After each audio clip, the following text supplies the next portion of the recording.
Assalamualaikum warahmatullahi wabarakatuh. Saya Heru Keswanto, calon guru penggerak Angkatan 9 dari SMK Negeri 6 Tanjung Jabung Timur, Kabupaten Tanjung Jabung Timur. Video ini adalah koneksi antar materi modul 2.1 tentang pembelajaran diferensiasi. Apakah itu pembelajaran diferensiasi?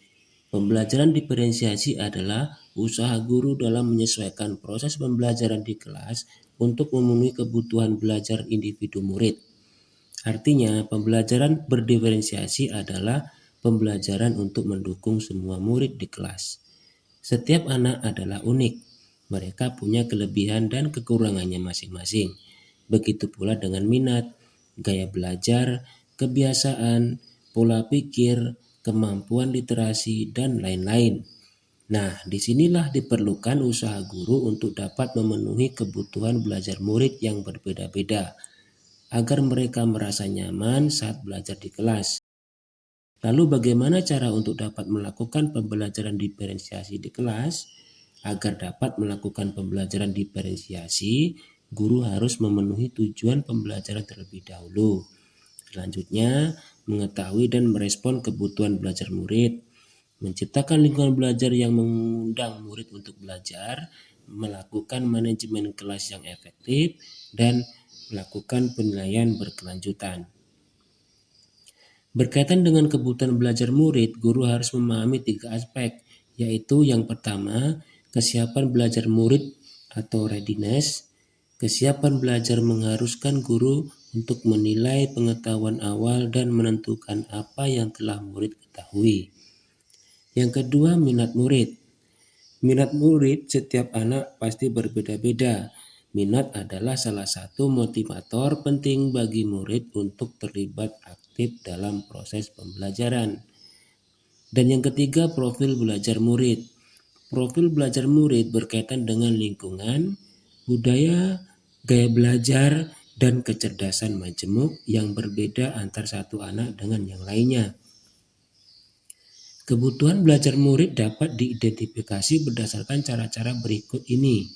Mengamati perilaku murid-murid, mengidentifikasi pengetahuan awal, mereview dan melakukan refleksi terhadap praktik pengajaran, berbicara dengan guru murid sebelumnya, membaca rapor murid di kelas sebelumnya, atau bisa juga menggunakan berbagai penilaian formatif dan diagnostik. Strategi untuk mendiferensiasi pembelajaran bisa dilakukan dengan 3 cara, yaitu diferensiasi konten, proses, dan produk. Guru dapat memilih salah satu atau kombinasi dari ketiganya. Diferensiasi konten berkaitan dengan apa yang akan diajarkan seperti materi, konsep, dan keterampilan yang perlu dipelajari berdasarkan kurikulum.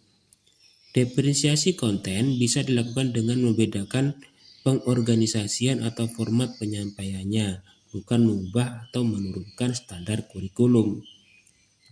Diferensiasi proses berupa kegiatan yang memungkinkan murid berlatih dan memahami dengan cara membedakan proses yang harus dijalani oleh murid.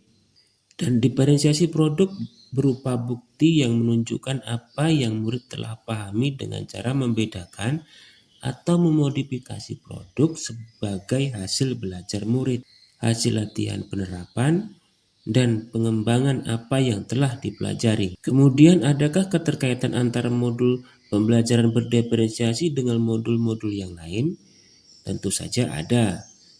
Untuk dapat melakukan pembelajaran berdiferensiasi, maka guru harus berusaha memenuhi kebutuhan belajar anak sesuai dengan kodrat alam dan kodrat zaman berdasarkan filosofi Ki Hajar Dewantara. Dalam melakukan pembelajaran berdiferensiasi, seorang guru penggerak harus berpihak pada murid, reflektif, mandiri, kolaboratif, dan juga inovatif untuk dapat menciptakan pembelajaran berdiferensiasi. Agar dapat memenuhi kebutuhan murid, dengan demikian seorang guru penggerak dapat mewujudkan kepemimpinan murid dengan menuntun murid merdeka belajar. Hal ini sesuai dengan nilai-nilai dan peran guru penggerak. Selanjutnya, pembelajaran berdiferensiasi pun dapat menjadi salah satu strategi untuk mewujudkan guru penggerak yang berpihak kepada murid. Dan dalam pelaksanaan pembelajaran berdiferensiasi antar guru dan murid harus ada kesepakatan kelas terlebih dahulu agar proses pembelajaran dapat berjalan dengan baik sesuai dengan nilai-nilai budaya positif. Demikian pemaparan koneksi antar materi 2.1. Wassalamualaikum warahmatullahi wabarakatuh.